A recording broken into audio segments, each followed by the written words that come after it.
Night டின்னருக்கு என்ன சமைக்கலாம்னு யோசிச்சிட்டே வந்தேங்க. ஃப்ரிட்ஜு திறந்து பார்த்தோன்னா, கொத்தமல்லி நெறையா இருந்துச்சு.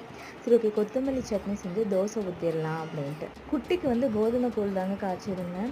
கூழ ஃபர்ஸ்ட்டே காய்ச்சி வச்சுட்டா, நம்ம சாப்பிட்டு வந்து கூட ஊட்டிக்கலாங்க. கொஞ்சம் ஆறிடும். சாதம் வேற கொஞ்சம் மீதமா இருந்துச்சுங்க. சரி, கீழ கொட்டவும் மனசே இல்ல அவ்வளோ சாதத்த.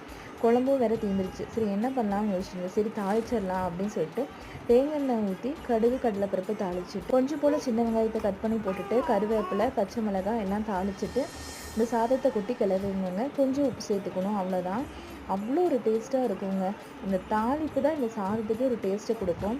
வேறு ஒன்றுமே நம்ம சேர்க்குறதில்ல. இந்த சின்ன வெங்காயம், இந்த பச்சை மிளகாய், ஃபைனலாக சேர்க்குற கொத்தமல்லி, அவ்வளோ ஒரு டேஸ்ட்டுங்க. சின்ன வயசில் எங்கள் பாட்டி மீதமானாவே சாதத்தை இப்படி தான் செஞ்சு கொடுப்பாங்க. உங்கள் வீட்டில் நீங்கள் இப்படி தான் செஞ்சு சாப்பிடுவீங்களான்னு சொல்லிட்டு மறக்காமல் கமெண்ட் பாக்ஸில் சொல்லுங்கள். தோசைக்காக அடிச்சுக்கிட்டோமோ இல்லையோங்க, இந்த சாப்பாட்டுக்காக இன்றைக்கி அடிச்சுக்கிட்டோம். நீங்கள் நம்ம சேனலை புதுசாக பார்க்குறீங்கன்னா மறக்காமல் சப்ஸ்கிரைப் பண்ணிவிட்டு சப்போர்ட் பண்ணுங்கள் ஃப்ரெண்ட்ஸ்.